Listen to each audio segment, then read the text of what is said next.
Marie was born into a poor, barren family that had lost all its status. Since childhood, she had to work hard to help her family live a happy life.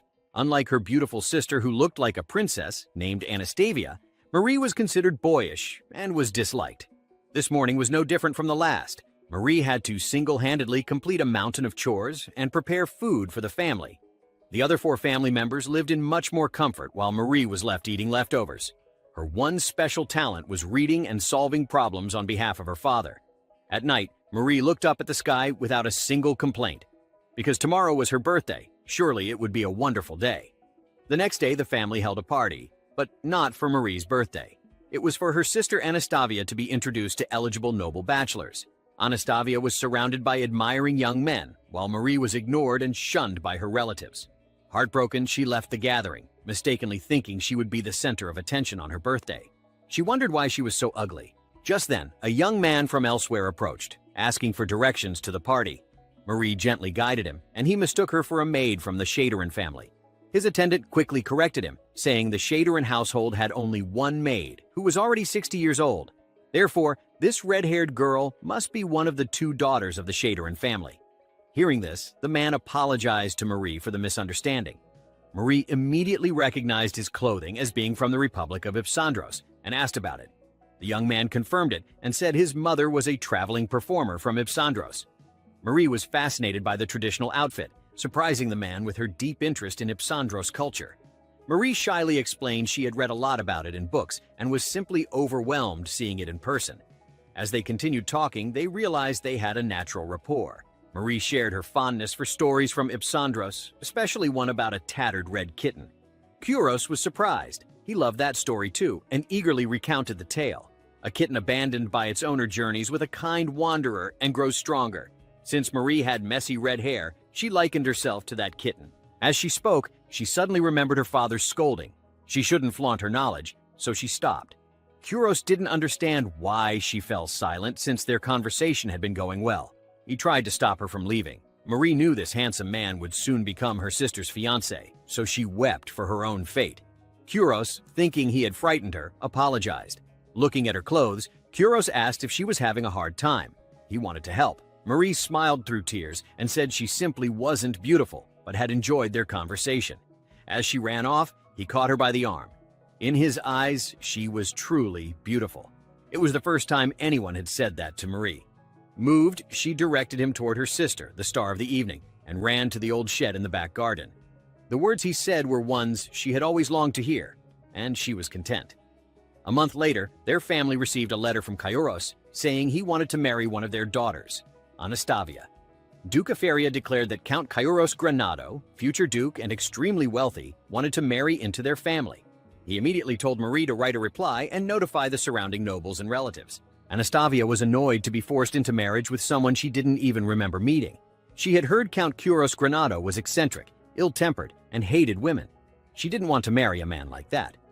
Marie reassured her, saying the letter was very sincere. Surely he would treat her kindly. Trying to lift her spirits, Anastasia showed Marie the dresses she had made for her. Anastasia was perhaps the only one in the family who still cared for Marie. The dresses were custom-made and meant to be kept secret from their parents, who would otherwise throw them away. Anastasia encouraged Marie to do what she loved so as not to waste her life. But soon tragedy struck. On her way to meet Kairos Granado, Anastasia died in a tragic accident. As Marie mourned her sister, their cruel mother beat her, wishing Marie had died instead. She blamed Marie for everything. Their father intervened to prevent visible scars, but the mother enjoyed inflicting pain, especially on Marie's face. The father then said Marie would replace Anastasia in the engagement. They had already sold everything to fund the wedding. He instructed Marie to use Kuros's grief to win him over, even if only for one night of comfort. It would be enough. Marie, unable to understand what she had done wrong, obeyed to avoid more abuse. Her father personally escorted her to the Kuros estate, telling her to return immediately if the engagement was canceled. He even called her a failure. Marie, numb and hollow, forced a smile and thanked him. He was irritated and thought again that it would have been better if Marie had died instead. Upon arrival, they were stopped at the gate by guards. The headmaid explained that their letter had only just arrived that morning, so the estate was unprepared. Enraged, the father tried to fight, but was immediately restrained by the maid. Marie knelt to beg forgiveness and asked them to spare her father. As she lowered her veil, the maid was stunned. This was the girl her master loved. Realizing the situation, she ordered a guard to notify the count immediately and introduced herself as Mio, the head chamberlain. She invited Marie and her father into the estate. Upon hearing the bride's family had arrived, Kyros wanted to send them away. He was still grieving, thinking his beloved had died and didn't want a replacement. Marie was hurt. Kyros regretted not taking the girl with him that night. But when he turned and saw her there, he was stunned. His servants tried to snap him out of his daze. Marie hadn't realized the man she met that night was Kyros. Her father told Kyros about Anastavia's accident and said Marie was there to take her place. Kyros ignored the man and focused on the girl he loved. When her father insulted Marie by comparing her unfavorably to Anastasia, Kyros shot him a glare. Mio reminded him that threatening the bride's father wasn't appropriate. Kyros calmed down and asked to speak privately with Duke of Feria. He told Marie to rest for the night and that he would talk to her later. Marie was served tea from Ipsandros and was thrilled. Mio, who made the tea, was pleased by Marie's praise, thinking she was both delightful and charming. Kyros entered, and Marie apologized for her father's rudeness. He informed her that her father had returned home. He also told her that he would not reclaim the engagement gift he had sent to Anastasia. Then, he gently asked if she was being abused by her family. Marie denied it out of fear, saying her parents were just strict to discipline her. Kyros asked her to call him by name, not titles.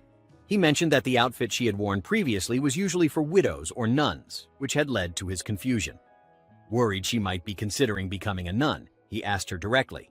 He again asked if she was unhappy living with the Shaderin family. Though she hated her current life, Marie felt guilty betraying her family, so she only said it was because she wasn't beautiful. Kyros was heartbroken by her words, but didn't press further. He asked Mio to take her away.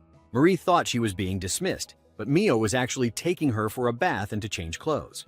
Kyros' family owned all the land in the area. Marie was brought to a luxurious bath and thought she might have to work there. She guessed a lot of firewood would be needed to heat such a large bath. The bathkeeper, Tunika, introduced herself. She specialized in massage, beauty, and herbal knowledge. Before Marie could react, she was already undressed. Mio told her that if Tunika made her uncomfortable, she could slap her. Marie was then immersed in a hot bath filled with flowers. Tunika wanted to make Marie beautiful, like an ugly caterpillar becoming a butterfly. Later, Marie emerged in a stunning red dress, her hair transformed. Kyros was mesmerized. Marie herself didn't recognize the reflection in the mirror. Unable to contain himself, Kyros summoned his mother to request the wedding be arranged. His mother scrutinized Marie and accused Kyros of being lustful. The marriage decision was up to her, and Kyros pleaded for her serious consideration.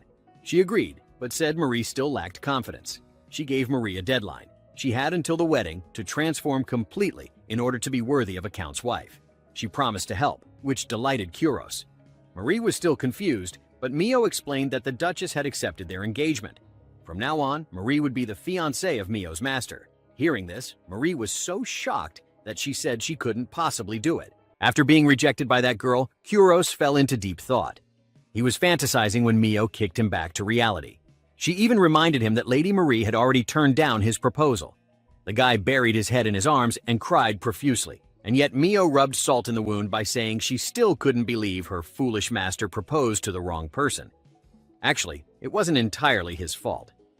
That night was Marie's birthday, but she was sitting alone in the dark.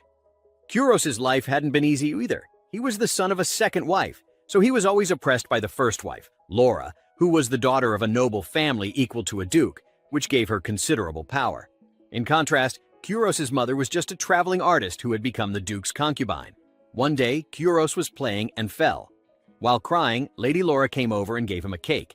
Excited, he ate it without hesitation and praised its taste. Perhaps that's why Laura took a liking to him.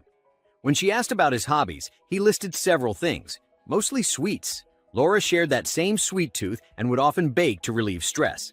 She promised to make more for him next time, which made him happy. Over time, Kyros was chosen as the heir. Since Laura couldn't bear a son, there was no other choice. Though she was furious upon hearing this, she truly cared for Kyros. She made a heartbreaking decision. She poisoned a cake and took her own life. At that time, Kyros was still too young to understand why the woman who had treated him so well would do such a thing. That shock forced him to mature early. Later, Kyros' biological mother became the official wife. But she didn't want that life. She chose to leave the Duke and took Kyros with her. Over time, Kuros learned many things, built his career, and earned the title of Count through his own efforts. Still, he disliked noble gatherings and avoided any talk of marriage. Then one day, invited to such a gathering, he stood alone without speaking to anyone. He had a close friend named Louifon. Both had received an invitation from the Baron of the countryside, Marie's father. Louifon guessed that they were trying to attract a rich bachelor, especially since Baron Shaderan's family was having financial troubles. Marie's birthday party was clearly just a pretext to promote his daughter. Louifon was already engaged, so he suggested Kyuros attend the party, mentioning that the Baron's daughter was said to be beautiful. Just then, a few noble women came over offering cakes, reminding Kyuros of Lady Laura. He knew these women liked him only for his wealth and status, and deep down, they scorned him because of his different skin color. Louifon thought the same, as Ipsandros was seen by them as a land of savages. Of course, racism was never pleasant, but Kyuros couldn't remain single forever. As a count and the sole heir to a duke, he was under immense pressure to marry and produce an heir. Louifon was curious to see what kind of woman could capture Kuros' heart. Kuros looked at the invitation from Baron Shaderan and decided to attend the party. He thought a poor baron's daughter would be easier to manage. If it was a marriage of convenience, he wouldn't have to think too much. That's what he believed until he met the girl with red hair. After talking with Marie, he learned what it meant to love someone sincerely. Wanting to talk to her more, he went to see the Baron and asked about his daughter. The Baron pointed to a blonde girl in a glamorous dress. Kuros mistakenly thought since this was Marie's birthday that she must be Marie. He assumed the girl he met at the gate was Anastasia. He searched the mansion for Anastasia but couldn't find her, so he rushed home and sent a proposal letter to Anastasia. When he received a reply from the Baron's family, he was overjoyed that he would meet the girl he loved again. He carefully prepared everything for the engagement, even making a hugging pillow embroidered with "Anastasia is the love of my life." He thought he was about to find happiness. But that same day, he received terrible news. The carriage carrying the bride had crashed, and Anastasia had died. Kuros was devastated and became a hollow shell of himself. Then he heard the Baron's family had sent another bride in her place, a woman he didn't love. He was furious. But to his surprise, that bride was Marie. Mio told him he was unbelievably foolish, and he also blamed himself for not checking the details more carefully. The result? He got rejected. Mio continued to rub salt in the wound, telling him to face the truth. She even scolded her master for acting like a fool with Marie, sometimes turning away from her, other times saying inappropriate things. He seemed like he was trying to drive her away, which caused misunderstandings. Mio was certain Marie thought she was hated, which was why she refused him. Kuros asked Mio, if he cleared up the misunderstanding, would Marie agree to marry him? Mio wasn't sure, but said if he wanted to change things, he'd have to give it his all. Realizing this, he gathered the courage to tell Marie everything. Meanwhile, Marie was still dwelling on negative thoughts. When she saw Kuros, she quickly apologized, not realizing they were there to apologize to her. Kuros looked at Marie's beautiful face and froze. Mio had to kick him to snap him out of it. What a brutal maid. Kuros explained that he didn't hate her and didn't know she had been forced into this by her family. He truly welcomed her and wanted to marry her. Hearing that, Marie accepted and thanked him, though everything still felt contradictory. They were still confused. Marie explained she was too shocked to believe she'd be married, so she accidentally said no.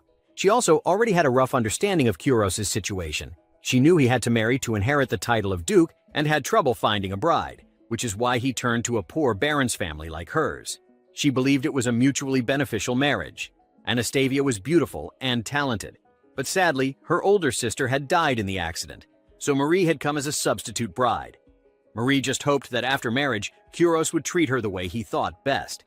Kuros was shocked by her mindset. He admitted that initially he was thinking of marriage for practical reasons, but after that night, everything changed. The proposal letter he wrote wasn't fake. Every word was sincere. Marie misunderstood again, since the letter was addressed to her sister. She said she understood Kuros' feelings for Anastasia and promised to serve him well. The two continued to misunderstand each other, making everything more chaotic. At dinner, Mio suggested they continue talking over the meal. Marie was hungry and embarrassed. She was served delicious food, far beyond anything from her home, while Kuros couldn't eat without clearing up the misunderstanding. Once again, he insisted this was not a marriage of convenience. The proposal letter addressed to Anastasia was a mistake. He had confused her name with her sister's. The girl he loved, the one he met at the gate, was Marie. Marie smiled, feeling honored. But from her tone, Kuros guessed she didn't believe him.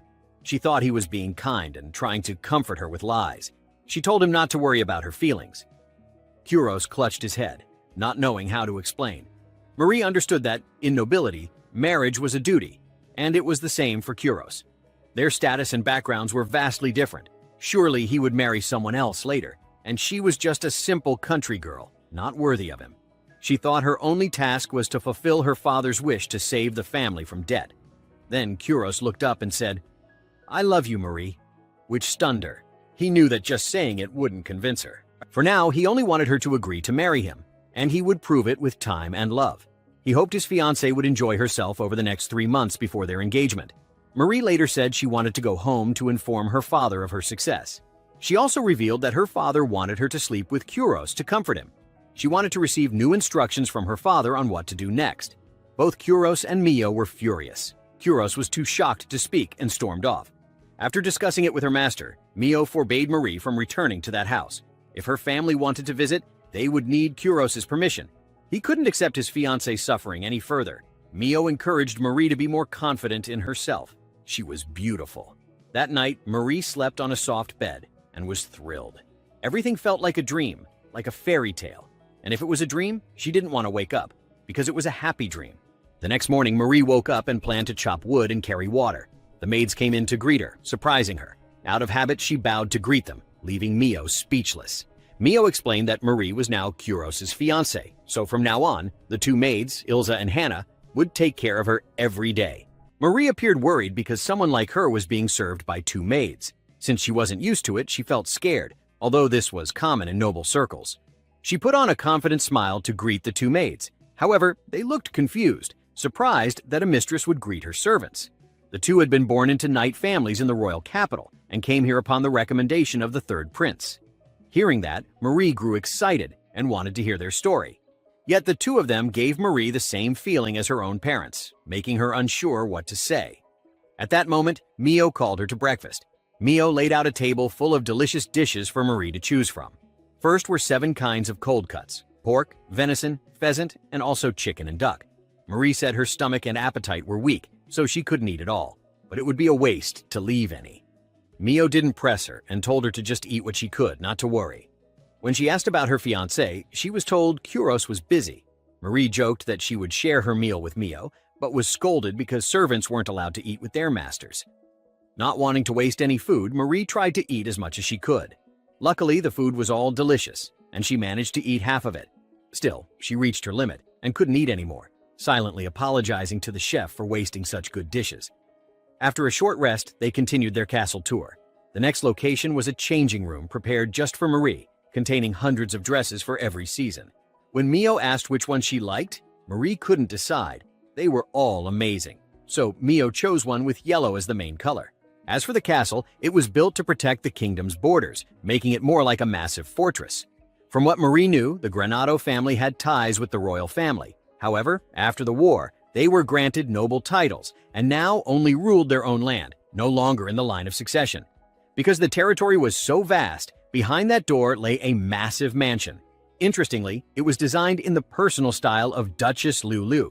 The first floor had bedrooms and a kitchen for the staff living there. Everything was so wonderful that Marie was enchanted. As she walked, she happened to run into the same gate guard as before and went to greet him. Thomas was shocked that the young lady remembered his name after meeting only once. Marie apologized for her father's rude behavior. Thomas was delighted and introduced himself again. To his surprise, Marie correctly guessed that his name was based on a story from Lu Hop Island, his hometown. He praised her for being so knowledgeable. Just as he moved closer to her, Mio tackled him to the ground, reminding him that Marie was the master's fiancée. Inside, Marie asked whether Kuros did business with other countries, because she noticed items from all over. Mio explained that the master only traded with the Republic of Ipsandros, and the strange items were personal belongings of the staff. In general, many nationalities lived here, forming a multicultural community. Though many criticized this, Kuros continued to hire talented individuals regardless of background, which was why they were all so devoted to him. When Marie asked where Mio was from, Mio shared that she had simply been an abandoned child, not as special as Marie had assumed. Overall, Mio had lived an interesting life and no longer dwelled on the past. She said that when the master was small, she often comforted him to stop his crying. Marie wondered how old Mio really was since she looked so young. In short, most of the servants here came from poverty, except for Ilza and Hannah, who were deemed worthy to serve Marie. Marie wanted to hear stories from other countries but didn't want to trouble them, so she followed Mio's arrangements. That evening, Marie was served tea, but she wasn't used to drinking it that way. She asked for milk to be added, surprising the two maids.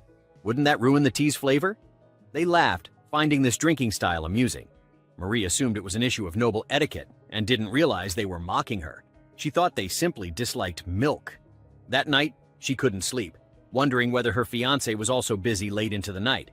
At that very moment, Kyros was thinking of her too, wondering if she was enjoying herself. He had many tasks to handle tomorrow, and felt sad that he hadn't been able to return home yet. A few days later, Marie began getting used to her new life. Each day, she was served plenty of food, especially fresh vegetables. She asked Mio where they were bought, and was told they were harvested from the garden. Johann, the man in charge of growing the produce, could supply the estate daily. Marie asked Mio to take her to the garden, but Mio was busy, so Ilza and Hannah were the only option. Marie saw it as a chance to grow closer to them. At the garden, Marie was amazed. Johann came over to greet her. She saw he was growing tomatoes and made a few comments. Johann was surprised that a lady knew the right season for planting them. Marie said she used to grow vegetables at home. It was cheaper than buying them, and the surplus could be sold. For a poor family like hers, the garden had been a lifeline. However, tending it was difficult because of pests. Johann offered to show her around, which delighted her, but Ilza and Hannah shouted, saying it would dirty her clothes. They added that gardens were for viewing, not walking into. They continued speaking rudely, even to the old gardener. Marie couldn't believe how impolite they were. She could endure their mocking, but Johann didn't deserve that. She wanted to apologize, but hesitated, worried about dirtying the shoes the Count had given her. That night, she couldn't sleep and went outside, running into Kyros, who had just returned from work and hadn't had dinner. They sat down to talk. He said she was getting more beautiful. She replied that she was being spoiled too much, and he teased her. Her heart began racing when Chef Topo and Mio brought food over. Topo didn't seem to like Marie much. Kyros told him to prepare the same dish for Marie. She tasted it and praised it as always delicious. Topo burst into tears, thinking she was lying. She had never finished a single meal he cooked. Turns out he had misunderstood and thought her waste was due to bad cooking. Mio explained that because Marie hadn't expressed her preferences, she always served a large variety for her to choose from. Realizing Marie actually liked his food, Topo felt relieved. Kyros comforted him and was offered dessert in return. Kyros asked if his fiancée had any other concerns. She looked serious before saying that Ilza and Hannah had taken good care of her. Kyros said they had been recommended by a friend of his. Since Marie would be a duchess in the future, he wanted her to be treated appropriately. He told her to inform him if she felt unhappy with them. Marie hesitated, hiding her feelings about the maids. Mio brought in a cake and teapot, but only left the tea. The cake was hers. Knowing Marie loved new things, Kyros introduced a special teapot from Ipsandros. First, you light the bottom section to boil the water. The heat of the water rises upwards, slowly steaming the tea leaves and bringing out their flavor. When the time is right, you pour hot water from the bottom pot into the top pot, then place the pots back in their original position and wait. When the tea is ready, you use the remaining hot water to dilute it to taste, so everyone can adjust it to their preferred strength. Everyone gathers around the pot, waiting for it to brew. Taking the opportunity, Kyros wanted Marie to share about herself. She blushed, unsure what to talk about. Her past held nothing happy except for a childhood game she played with her sister. She suggested playing word chains with Kyros, though she felt it was too childish. He agreed, but suggested they limit the words to things they liked. Kyros started with Marie. Marie followed with words related to Ipsandros. Eventually, she got stuck. There were no more words she liked that started with K. She almost said Kyros, but was too embarrassed and said kiss instead. Kyros teased her. "Were you asking for a kiss?" Marie didn't know how to respond. At that moment, Mio reminded them the tea had dried out. When they drank it, it was bitter and had lost its original aroma. They considered masking the taste with milk or sweets, but Mio said it wasn't necessary. Those two were already sweet enough. Marie always thought of herself as merely a replacement for her older sister, Anastasia, who had passed away. She came here for a political marriage, no more than a mock fiancé, and she couldn't understand why Kyros cared so much about her preferences. While Kyros was deep in thought about Marie, he was startled by Mio's voice. She asked what he thought after seeing Marie again following their 4-day separation.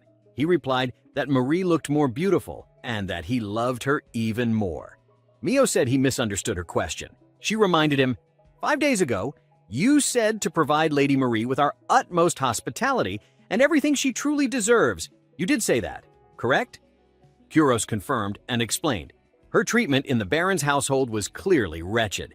Marie believes herself to be ugly and unworthy of love. So I wanted to give her every luxury she desires, so she can build some confidence. I wanted her to know that she is worthy of that. But Mio countered, no matter how many luxuries you pile before her, Lady Marie will likely avoid them. I'm an abandoned child, but I was lucky to be taken in by Lady Lu Liu.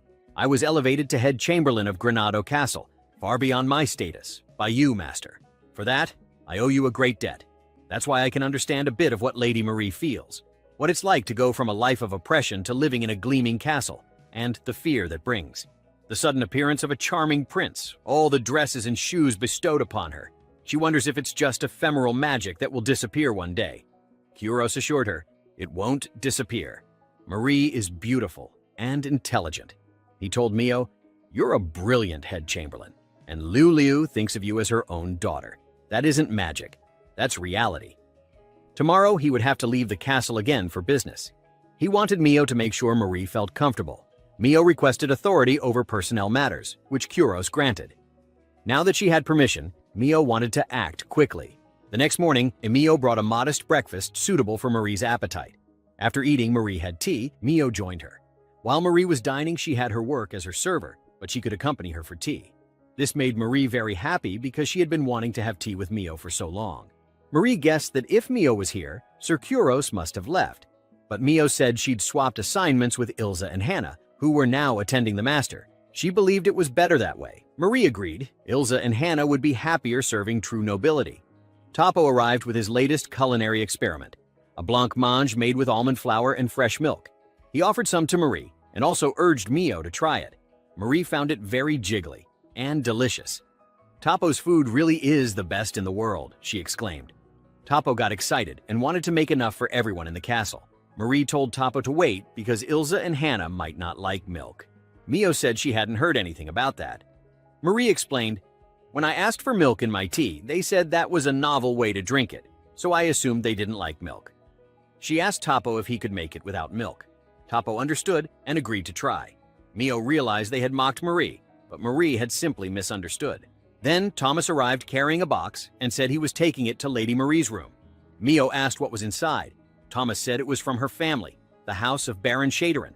Mio grew angry, demanding why he delivered it directly when Kuros had ordered that anything from the Shaderin household must first be approved by her attendants. Thomas said Hannah and Ilza had inspected it and told him to give it to Marie. Thomas accidentally dropped the box, revealing Marie's belongings. There was also a letter from her mother. Congratulations on your engagement. You left behind some essentials for your work in the Count's household. Mio overheard mocking laughter about Marie's items and rushed off to deal with it. Thomas apologized to Marie, fearing he had done something terrible. Mio returned, dragging Ilza and Hannah in front of Marie. Ilza and Hannah were furious. They mocked Mio as just a maid of a poor baron's daughter, whereas they had served Prince Luifan. They even insulted her as an orphan, calling the Countess's mother a courtesan. Mio immediately put them in their place. Then she apologized to Marie for her poor oversight. Marie didn't mind and simply asked, "May I borrow some scissors and thread?" Marie then altered some of her old clothes and visited Johann, surprising him. She reminded him of his promise to walk her around the garden.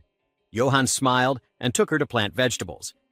Marie realized something for the first time, what she truly liked. She had always thought she worked for her family's sake, but she realized all the hard work felt easy because she loved growing delicious vegetables. I really do have things I like and want to do, she thought. Johann apologized for disturbing her, but Marie replied, "We're living in the same house. That makes us family, doesn't it?" Johann said, "You say the same things as the master does." Thomas came to inform Marie that the master is leaving, but when she arrived to see him off, he was asleep from staying up all night. More importantly, Mio asked him to return the two maids to Prince Luifan if he passed by the palace that evening. Ilza and Hannah blamed Marie for everything. They mocked her as the daughter of a poor baron and an ugly wench. "It's the Count who will be a laughingstock for pulling the short straw." Kuros woke and asked, "What part of her?" "Try saying that again." "What part of my family, of Marie, do you find ugly? All this talk of noble houses and money?" Do those belong to you? Are either of you more beautiful than Marie? More honorable? Smarter? Cuter? Are you any of those things? What about you could I possibly love? Please, tell me." His words silenced them. He ordered Thomas to take them away. Marie apologized to Kuros for being the reason people laughed at him. But Kuros replied, "You are beautiful. There's nothing here to laugh at. Your beautiful red hair, set off so well by this green. Your eyes that shine like stars. Your overflowing knowledge and curiosity. Altogether beautiful." Just as he leaned in to kiss her, Mio reminded him that time was up. "We can wait another few seconds, but I'm certain that wouldn't suffice." Lord Kuros was headed to the royal palace for a ceremony and would be away for 10 days. When he returned, they would begin formal arrangements for their engagement. Later, Marie received a letter from Prince Louisfon. She wondered if it was a threat, but Mio said, "It's written as an invitation." It read, "Lady Marie Shaderin, I wish to congratulate you upon your betrothal to my old friend Count Kairos Granado. As such, we have planned a special event utilizing our means and efforts. Notice has been spread throughout the royal capital, and the people eagerly await the day. Lady Marie, should you be unable to attend, everything will have been for naught. The people will despair, and their distress shall surely span generations. Please, you simply must attend." Mio commented, "It certainly does sound like a threat." She explained that Louisfon was the third prince and captain of the Royal Knights. He had a very open-hearted personality. The timing of the letter suggested he expected Marie to attend. A few days later, a chariot from the Royal Knights came to escort Marie and Mio. Mio introduced the location as a military fortress for the Kingdom of Diltz, the Royal Knights' stronghold. Marie trembled, fearing she might be executed publicly. Mio told her to calm down. She guessed Prince Louisfon had recommended Ilza and Hannah, and now he wanted to apologize in person. If Prince Louisfon is the host, he likely has some amusing plans in store. Monster scares, a rain of onions, or maybe a pool full of jelly. Marie wondered, just what sort of person is Prince Louisfon? Mio explained that he wasn't a villain. "Since we're here, let's enjoy the fun. It's lively. The world has been at peace for 50 years. This kind of excitement is good entertainment." Marie asked, "First, I should go greet Prince Louisfon, right?"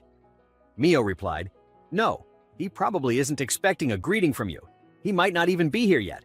I don't know what goes on in Prince Louisfon's head, but I'm concerned. Not a single rumor of this event reached Granado Castle. If he issued a gag order before making arrangements, then I have a bad feeling." Suddenly, she spotted a figure. She would go check and told Marie to stay put. She feared Louisfon might have had someone dress as him to lure her away, so he could appear and surprise Marie. She instructed Marie not to move from that spot. After Mio left, a fruit vendor asked Marie not to stand in front of his stall. She saw a sign, "Looking for contestants for an apple peeling contest." Intrigued, Marie wanted to join. The vendor said, "That's unusual. I thought noble girls didn't use knives." Marie wondered, if a noble's wife peels apples, would that make her husband a laughingstock too? The vendor didn't understand, but said, "We have to peel apples before eating them." He touted how delicious his apples were. Approved by the knights. Marie smiled and entered the contest. If she could peel a whole apple within the time limit, she would win a whole box of apples. Suddenly, Louisfon appeared and grabbed her apple, teasing her. The vendor called him "Your Highness," shocking Marie. Mio returned, having captured the fake prince. Louisfon introduced himself as the third prince and captain of the knights, and Kairos' best friend. Marie was then taken on a tour by Prince Louisfon.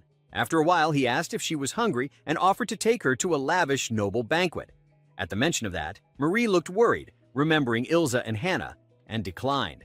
The prince noticed her reaction and assured her that Ilza and Hannah weren't there, so she didn't need to worry. He also sincerely apologized for introducing them to Marie without knowing their personalities. He introduced her to another place, a fencing arena. Since Marie wasn't fond of fighting either, Miao advised her to refuse and not to force herself. Hearing this, Louisfon was shocked because the arena was considered the nobility's finest form of entertainment. To not disappoint Louisfon's enthusiasm, Marie agreed to watch a match. When they arrived at the arena, it was already packed. Since Marie was invited by the prince, their seats were very comfortable. Louisfon shared how he once fell asleep during a music performance last year, and it was Kuros who pinched his cheek to wake him up. Marie felt the prince genuinely cherished Kuros. Mio was glad to talk to someone who appreciated Kuros too. However, watching a fight without food was boring, so Mio went to get something to eat. Down below, a knight in black armor appeared.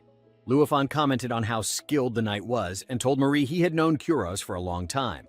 When they first met, they got into a huge fight. As the son of a duke, Kyros ranked just below the prince at their school. But Kyros didn't care about that, telling Luophon not to judge others based on status and calling him an idiot. Enraged, Luophon punched Kyros, who punched back. Remembering that made the prince laugh. Meanwhile, the black-armored knight easily won his match. Luophon asked Marie, "Don't you feel excited when someone wins?" Usually, girls would cheer loudly, but Marie said she didn't find strength in battle admirable. In fact, she found it scary, like one day a sword might be pointed at her. The prince, now bored, asked why she became Kyros' fiancée. Marie didn't know how to answer. She couldn't admit she was just a substitute for her older sister. At that moment, the final match began. As expected, the black-armored warrior won in just a few moves. Instead of rushing to take the championship cup, he first checked on his opponent. Marie thought that if Kyros were the one fighting, she might have enjoyed the match more. Mio cheerfully revealed that the black-armored knight was actually their master, Kyros. Since she had cared for him since childhood, she recognized him immediately.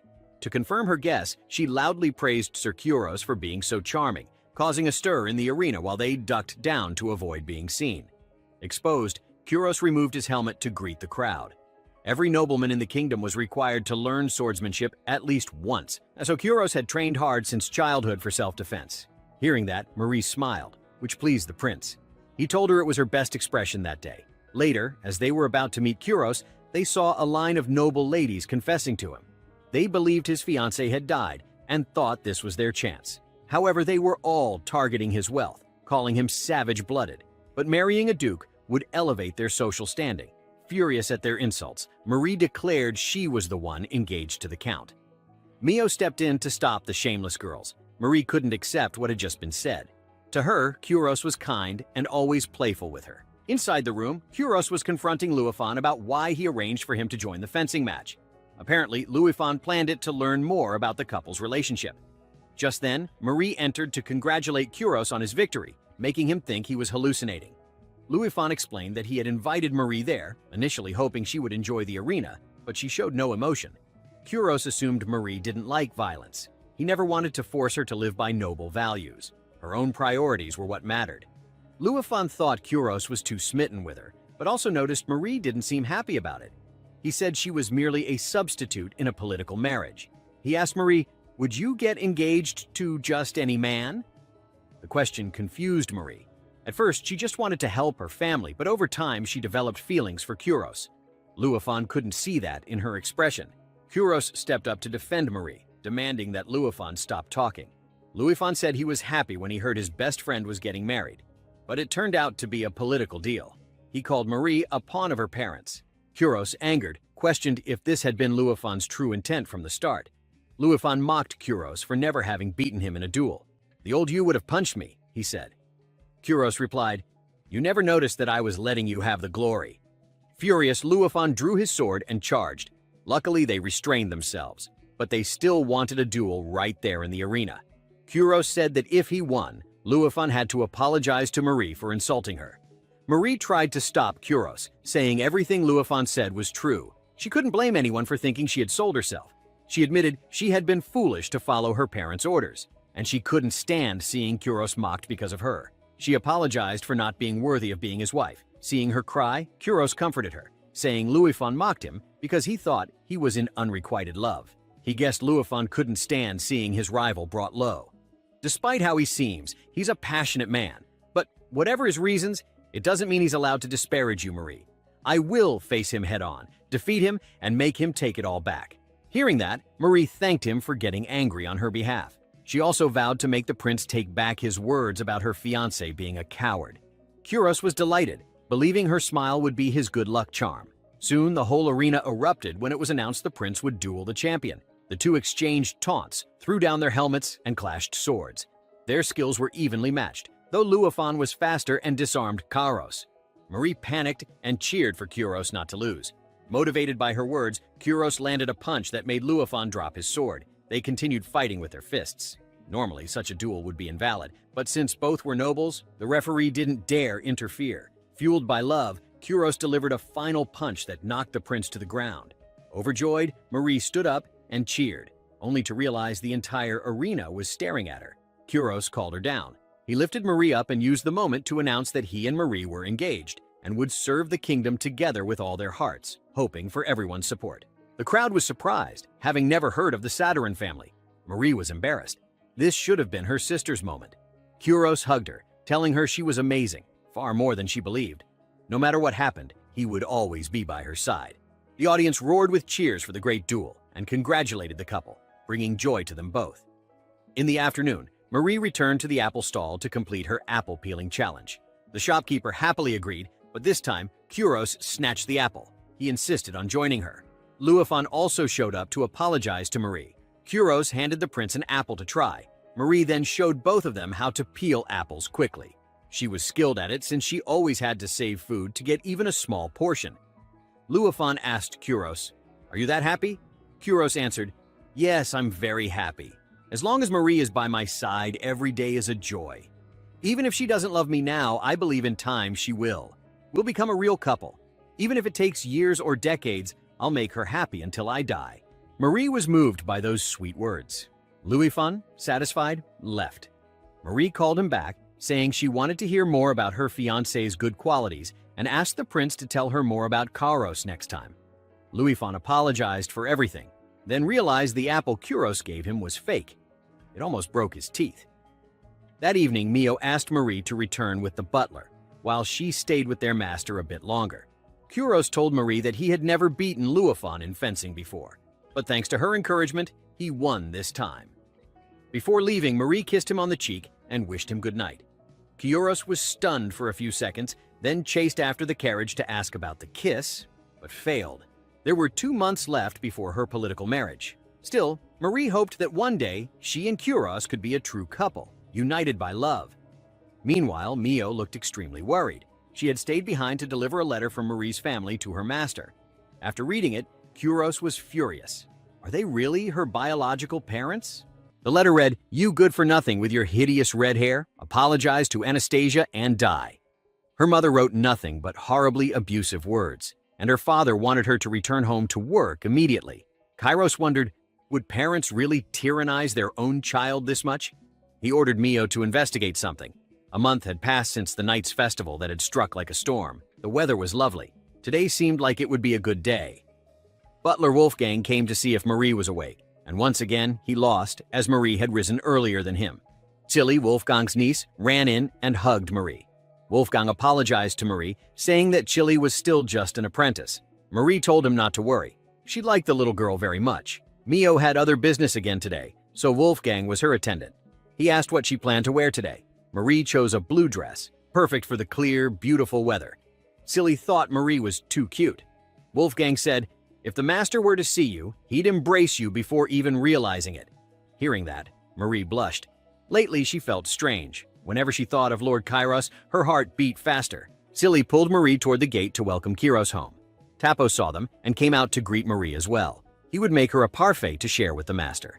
Johann also arrived to give Marie a bouquet. She thanked him and continued toward the gate with Silly.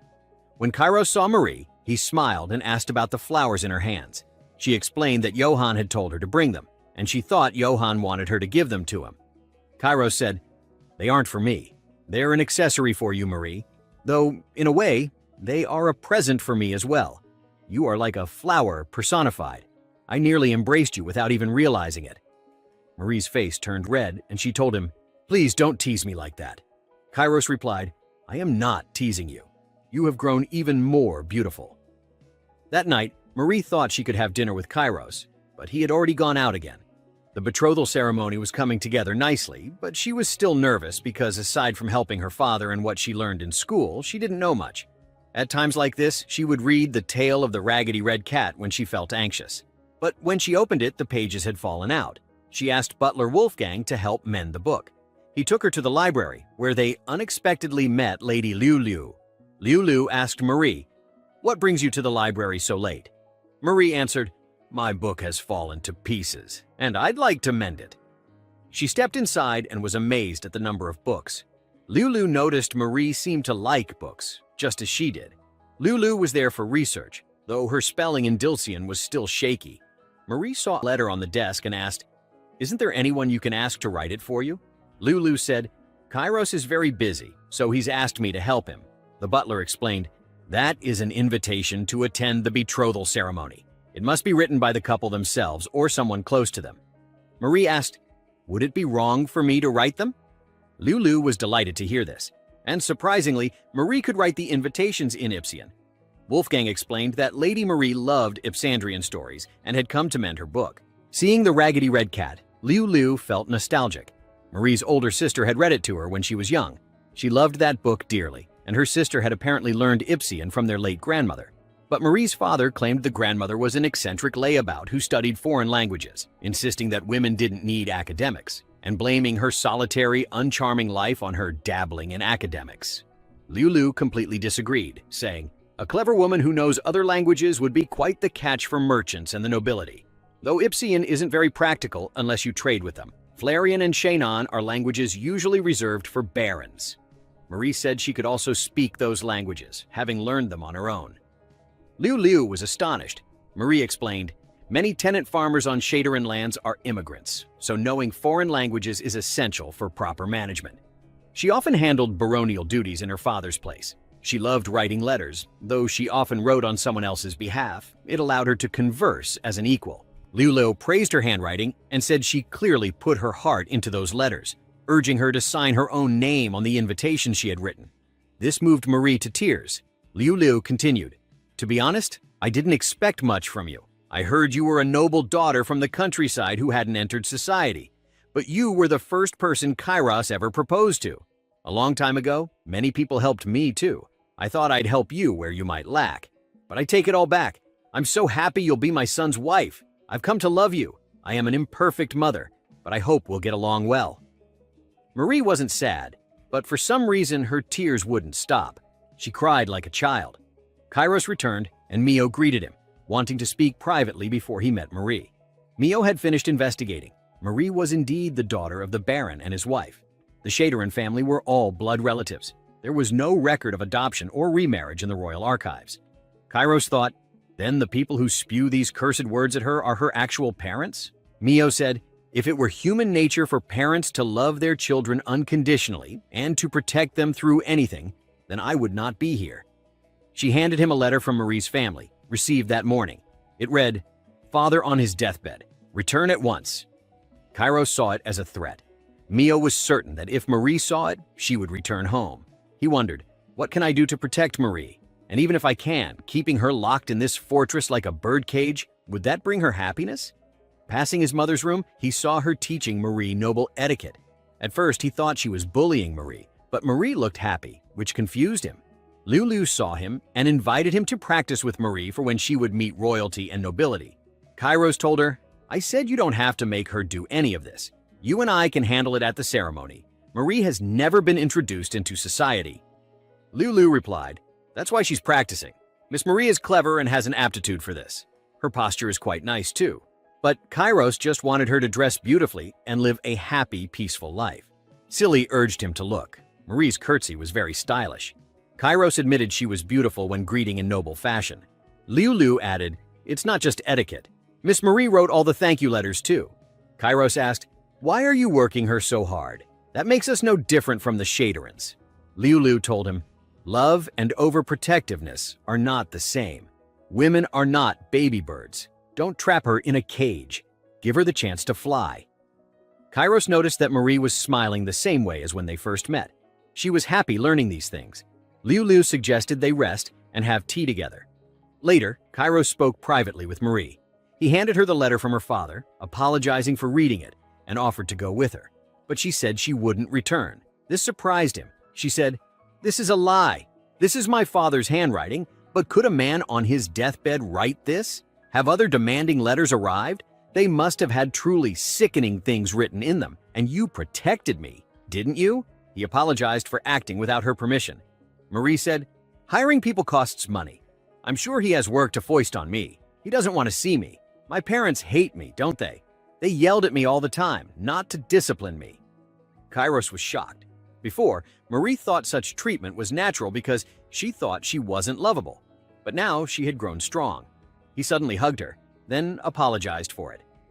The next morning, as they had tea, Silly complimented Marie's dress, making her happy. Kairos tried the same, "Marie, you look adorable." But it only flustered her, as she wasn't used to such words from men.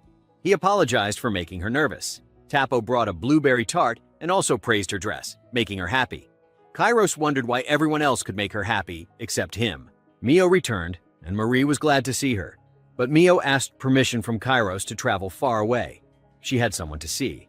She told Marie, "With the betrothal ceremony near, please take some time to bond privately with the master." Marie promised to do her best.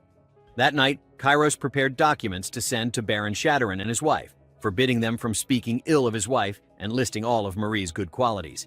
He told Mio, "If you see the Baron, clobber him with this. Take the palace carriage too, and at least one attendant." He knew she was strong, but wanted someone with her so she wouldn't need to use that strength. "Don't take the villain's role, Mio." Thomas was chosen to go with her. He thought Mio was going to meet her sweetheart, but Marie explained she had received a letter from her younger brother Cedric. "Big sis, come home. Elder sister is already home."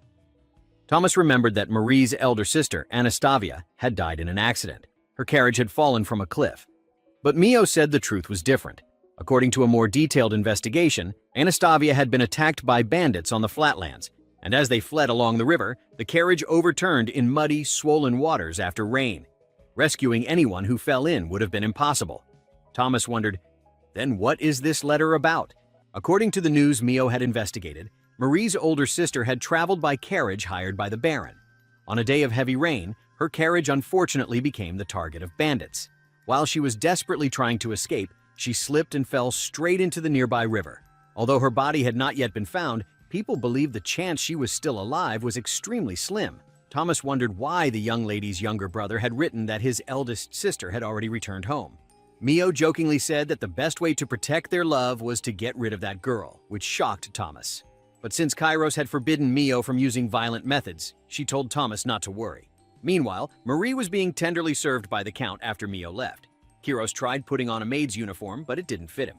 Just like the other three, he also wanted to become the most reliable servant for her. Though Marie felt shy, she couldn't bring herself to refuse his expectant gaze. So she let him serve her. Kairos skillfully tied Marie's hair, then wanted to help her change clothes, making Marie extremely embarrassed. He was just about to escort her to the changing room when Silly suddenly rushed in and kicked him in the back. She shouted, "Master, you just want to touch Marie, don't you? You lecher!" Hearing the commotion, the butler came in, carrying his granddaughter, and advised the Count to restrain himself a little. "Your enthusiasm is making the young lady feel uncomfortable." The next morning, Kairos went to Marie's room to deliver a letter from Luifan. Apparently, Luifan had prepared a wonderful gift and invited the two of them to the royal capital. "So, will you go out with me? Just the two of us." Marie immediately agreed. They stepped into the bustling marketplace, and Kairos praised his wife, saying she looked adorable in every outfit. He told Marie to call him just Kairos with no title, since he didn't want others to recognize his true identity. After giving his advice, Kairos extended his hand and said that if they got separated, it would waste their date. Marie hesitantly took Kairos's hand. Meanwhile, Mio and Thomas were walking across fertile fields. Thomas was a little surprised since he'd heard that the young lady's territory was very poor. Mio judged that this was a good land, but it was heavily burdened by land taxes. In short, there were many things the Baron's family hadn't done well. Don't be deceived by appearances. When they arrived at Marie's old school, Mio pretended to be an innocent noble girl to dig for information. Realizing they had come to learn about agriculture, the old man told them to go meet the innkeeper's daughter, Karina. She had found work in the royal capital and dropped out of school halfway. Perhaps she could be of help. Following the lead, Mio went to the inn under the guise of a royal detective. She told Karina's mother that her daughter had been involved in a serious case, so they wanted to borrow her student ID for a while. Back in the carriage, Thomas asked if Mio wasn't afraid of arousing suspicion. Mio told him not to worry. The game had only just begun. Before reaching the mansion, she warned him to be careful not to reveal his true identity to anyone. Standing at the mansion gate, the two waited for a long time, but no one came to greet them, so they opened the door themselves. After only a few steps, an old woman blocked their way and asked, "You aren't debt collectors, are you?" Quick-witted, Mio linked arms with Thomas and replied, "I'm Karina. This is my fiancé, Henry. I'm dear Marie's friend, and when we arrived, the gate was open, so we came in. Sorry." She showed the old woman the student ID and explained that she had studied with Marie at the capital. Marie had asked her to stop by her house to pick up some belongings. Mio then asked permission to enter Marie's room. The old woman sighed and led them to Marie's cramped, dark room. They never imagined that Marie had been treated so poorly by her own family. The woman explained, Marie was never good at the basics.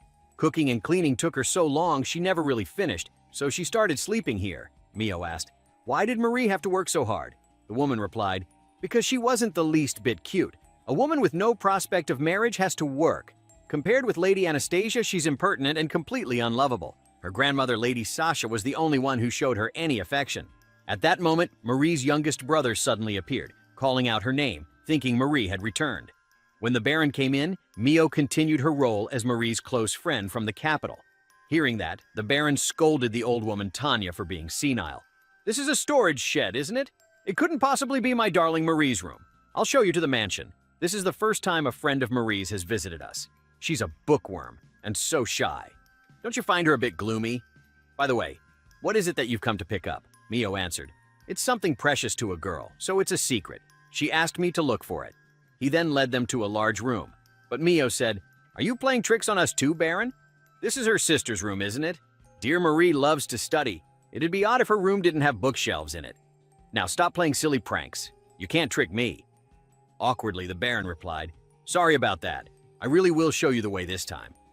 He then took them to his study and introduced it as Marie's room. After the Baron left, Mio immediately opened the window to eavesdrop on the next room. It turned out that his wife's room was right beside this one. The Baron returned and said, my dear guests, I'm so sorry. We're supposed to go out as a family, you see. Can I ask you to leave for today? And when you get back, could you tell Marie something for me? If there's something she wants, she should come back and get it herself. However, Mio replied that Marie seemed too busy. After all, there was only a month left until her betrothal ceremony to the Count. His wife passed by and saw the guests. She was about to prepare tea, but the Baron told her that they were all going out. Hearing this, she returned to her room and continued her conversation with Marie's sister, which shocked Thomas. After bidding farewell to Marie's family, Mio and Thomas secretly snuck back into the mansion. They slipped into the second floor, and Mio demonstrated her lock-picking skills like a thief, surprising Thomas. Entering a room, they discovered a doll identical to Marie's sister. On their way back, Mio concluded that the Count's wife wasn't insane. Perhaps because it resembled Anastasia too much, she treated the doll as her daughter. But the doll's hair was made of real human hair. Not to mention, the dress was an exact match to the outfit worn during the accident. Thomas asked where they could have obtained such things, but Mio had no idea either. The more she thought, the more inconsistencies she found about the accident. Very likely, the carriage driver was hiding some secret he didn't want them to know. Meanwhile, Kairos took his wife to eat Turkish bread, and she loved it. Just as Marie thought, those from the Royal Academy were knowledgeable about many things. When he took her out for ice cream, he laughed until tears came out, realizing how unexpectedly adorable she was. After receiving her ice cream, she fed Kairos a bite, making him tremble nervously. Entering a shop selling goods from various nations, Kairos enthusiastically shared the knowledge he knew. But instead of buying something for herself, Marie wanted to buy a gift for her husband with the money she earned from writing letters and doing translations. However, when she saw the prices, she froze in shock. Some clothes cost up to 200 million. Kairos explained that all the clothes here were unique pieces, hence the high price. He picked one up and asked Marie, "Does this suit me?" Marie glanced at another rack and replied, "I think that one over there suits you better." Hearing that, Kairos bought all the items Marie had pointed out. After paying, he immediately put on a fashion show to entertain his wife. He even bought a school uniform just to tease her. While waiting for Kairos to finish packing, Marie went to look at some nearby jewelry. As she was choosing, a voice made her recall her deceased sister. Turning around, she saw a blonde young man. She politely declined all his offers, but unexpectedly, he grabbed her hand. She cried out for Kairos. Hearing her call for help, Kairos grabbed the blonde man and drove him away. He asked Marie, "In the past, you were often harassed by boys like this, weren't you?" Marie replied, "No. My school was almost all boys, but they never spoke to me more than absolutely necessary. They used to point at me and laugh. I'm ugly, and my hair and clothes are always raggedy." Hearing this, Kairos realized that Baron Shaderin didn't want Marie's charms to be known to anyone, so he trapped her in that disgraceful state. Angrily, Kairos held Marie's hand and declared, "I'm never letting go." While the two were enjoying their happiness, someone was secretly watching them from the shadows.